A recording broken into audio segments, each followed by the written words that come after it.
el umbral del sufrimiento humano, una barrera invisible que pocos se atreven a cruzar, ha sido objeto de estudio y fascinación. ¿Hasta dónde puede llegar el dolor antes de que la mente y el cuerpo se rindan? Existe una escala, una medida fría y científica, que clasifica el tormento infligido por las criaturas más diminutas, pero letales, de nuestro planeta. Hoy, el narrador nos invita a un viaje a lo prohibido, a explorar el ranking real del dolor más extremo que la naturaleza ha concebido, un recorrido que nos hará cuestionar nuestra propia resiliencia. Comenzaremos este descenso al abismo del dolor con una criatura que, a primera vista, parece inofensiva, la hormiga de fuego. Pequeña, de un rojizo encendido, es un habitante común en muchos jardines y campos. Su veneno provoca una quemadura intensa, una picazón que se transforma rápidamente en un ardor punzante que irrita la piel. Uno podría pensar que una picadura aislada es molesta, pero manejable. Sin embargo, aquí reside el engaño. La hormiga de fuego rara vez ataca sola. Su verdadera amenaza radica en la fuerza del número. Cientos, a veces miles, emergen de la tierra como una marea furiosa, cubriendo la piel en cuestión de segundos. Cada pequeña mordedura es una punzada, pero la acumulación de miles de ellas simultáneamente multiplica el tormento hasta lo insoportable. La aparente insignificancia individual de cada hormiga se desvanece ante la magnitud de un ataque colectivo, transformando un simple encuentro en una pesadilla de dolor pulsante y abrasador. El conflicto emocional que surge es profundo. ¿Cómo algo tan diminuto puede infligir un sufrimiento tan vasto? Pero si la hormiga de fuego representa el dolor engañoso por su ataque masivo, la hormiga bulldog nos introduce a una forma de tormento más directa y persistente, el ataque perseguidor. Esta criatura, un habitante de Australia, no huye. Al contrario, persigue a su víctima con una ferocidad inesperada. Su tamaño, considerablemente mayor que el de la hormiga de fuego, le otorga una presencia imponente. Cuando ataca, no se limita a una simple picadura. La hormiga bulldog salta con una agilidad sorprendente, se fija a la piel con sus poderosas mandíbulas y, con un aguijón retráctil, inyecta su veneno una y otra vez. El dolor es descrito como un choque eléctrico, abrumador e inmediato, que se extiende por el cuerpo. En cuestión de minutos, el veneno puede causar un shock anafiláctico, llevando a la víctima a un estado de colapso. La persecución implacable de este insecto, sumada a la intensidad de su veneno, eleva la apuesta del sufrimiento. ¿Qué nivel de persecución y dolor puede generar un insecto tan pequeño, pero con una voluntad tan férrea? La mente del narrador se pregunta, y con él, la del espectador, mientras la tensión se acumula ante la escala de este sufrimiento. Antes de que sigamos adentrándonos en este ranking de tormentos, suscríbete al canal y cuéntanos en los comentarios desde dónde nos estás viendo. El narrador, con una voz cargada de advertencia, invita a la reflexión. En el reino animal, bajar la guardia puede ser fatal. No todos los peligros se anuncian con un dolor agudo o una persecución implacable. A veces, la amenaza más insidiosa acecha en la quietud, en la apariencia inofensiva, esperando el momento justo para desplegar su veneno. Es una traición silenciosa, un enemigo que no muerde ni ataca, sino que simplemente espera ser tocado. Aquí entra en escena la oruga lonomia, apodada la oruga asesina, una criatura que redefine el concepto de depredador. A diferencia de las hormigas que atacan con furia visible, la lonomia no busca el enfrentamiento.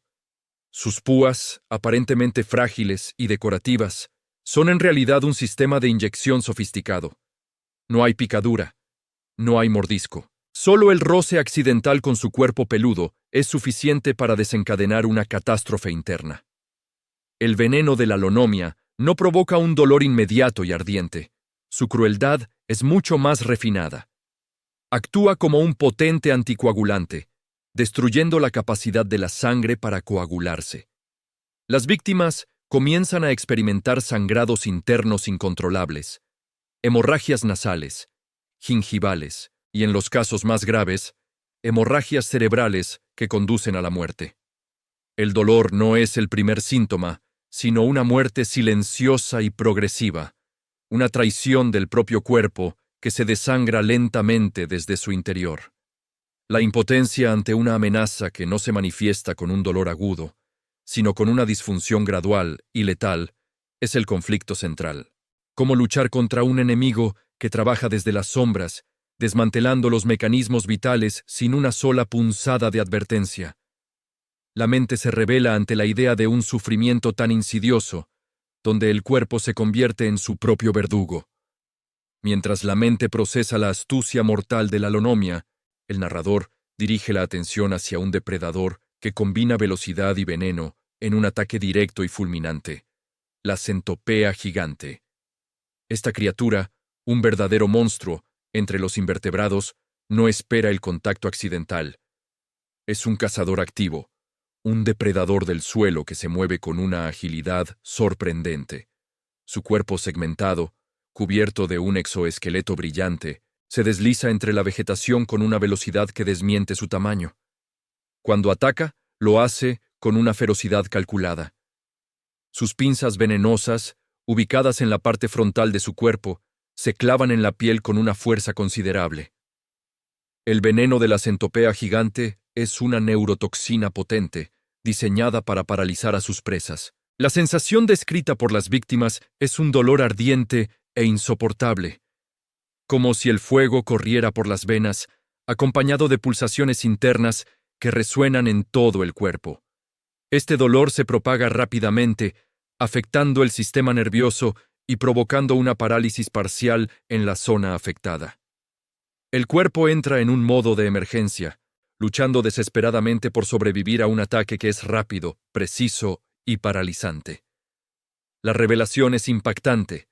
La vulnerabilidad del ser humano ante depredadores ocultos y rápidos, capaces de neutralizar las defensas con una sola acción. La centopea gigante no es solo dolor, es la interrupción de la voluntad, la imposición de la inmovilidad. Su veneno, más allá de la agonía física, impone un tipo de sufrimiento que limita la capacidad de respuesta, dejando a la víctima a merced de su propio cuerpo en rebelión. El narrador subraya la maestría de la naturaleza para crear instrumentos de tormento que van más allá de la simple picadura. Una picadura, por sí sola, puede ser una experiencia desagradable, un recordatorio agudo de la fragilidad humana ante la naturaleza, pero el narrador eleva la apuesta, introduciendo una amenaza que transforma la individualidad del dolor en una furia colectiva. Un escenario donde una sola picadura se convierte en el prólogo de un tormento mucho mayor. No es el veneno de un insecto, sino la sinfonía de miles, lo que desata el infierno. Aquí entran en escena las abejas africanizadas, conocidas popularmente como abejas asesinas. Su nombre evoca un temor primordial, y con razón. A diferencia de sus primas europeas, estas abejas no dudan en defender su colmena con una agresividad implacable. Detectan amenazas a distancias asombrosas y, una vez que perciben un peligro, la colmena entera se moviliza. No se trata de una picadura solitaria, ni siquiera de una docena. Cuando las abejas africanizadas atacan, lo hacen en masa, persiguiendo a su objetivo por kilómetros, con una ferocidad que no conoce límites. El peligro real no reside en la toxicidad individual de su veneno, que es comparable al de otras abejas, sino en la cantidad abrumadora de picaduras simultáneas. Cientos, a veces miles, de aguijones se clavan en la piel al mismo tiempo. El cuerpo humano, diseñado para resistir agresiones puntuales, simplemente no está preparado para tal asalto. El sistema inmunológico colapsa ante la avalancha de toxinas, provocando reacciones alérgicas severas, fallos orgánicos e incluso la muerte. El conflicto central aquí es la superación de la individualidad por la amenaza colectiva. La desesperación de la víctima es palpable, un miedo abrumador de ser superado en número y fuerza por un enemigo implacable. Una masa zumbante de muerte que no se detendrá hasta cumplir su propósito. El narrador enfatiza cómo la naturaleza, en su sabiduría brutal, ha creado criaturas que demuestran que la unión hace la fuerza, incluso en el reino del sufrimiento. Finalmente, el viaje culmina con la criatura que ostenta la corona indiscutible del dolor absoluto, la hormiga bala. Su nombre, por sí solo, es una advertencia, una premonición del tormento que inflige. Esta hormiga, un habitante de las selvas de Centro y Sudamérica, no es solo veneno. Es una experiencia, un rito de paso para algunas tribus indígenas, y una pesadilla viviente para cualquiera que tenga la desgracia de cruzarse en su camino. Clasificada en el nivel máximo, un 4, 0 o plus, en el índice de dolor de Schmidt, su picadura es legendaria. El narrador describe el dolor con una vívida crudeza, citando a quienes lo han experimentado. Es como caminar sobre fuego con un clavo oxidado atravesando el pie. Pero esta descripción apenas araña la superficie. El dolor no dura unos segundos ni unos minutos, persiste durante 12, a veces 24 horas, una agonía ininterrumpida que consume la mente y el cuerpo. Las víctimas han reportado desmayos, convulsiones, pérdida de control corporal y una sensación de parálisis que se extiende desde el punto de la picadura. El clímax final es ineludible. La naturaleza creó este dolor a propósito, una experiencia límite que redefine lo que significa sufrir. Es una advertencia, una barrera infranqueable impuesta por el mundo natural. El narrador concluye su sombrío recorrido por los reinos del dolor. Estas criaturas, desde la hormiga de fuego hasta la hormiga bala, no son meros insectos. Son el lenguaje de la naturaleza, una advertencia, una demostración del poder inherente del planeta.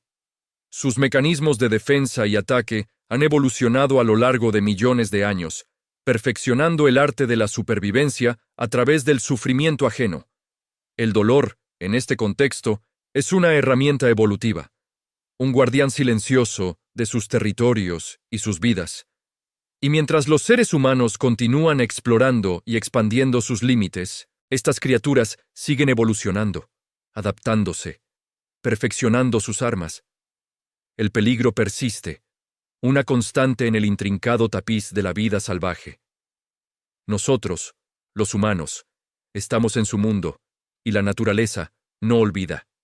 El respeto y la cautela son las únicas defensas verdaderas ante las maravillas y los horrores que aún nos aguardan en cada rincón inexplorado. El mensaje final es claro y resonante.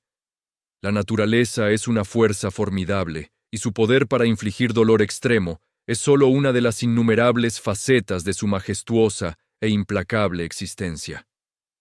El viaje a través del umbral del sufrimiento ha terminado, pero la reflexión sobre la vulnerabilidad humana ante el poder indomable de la naturaleza apenas comienza.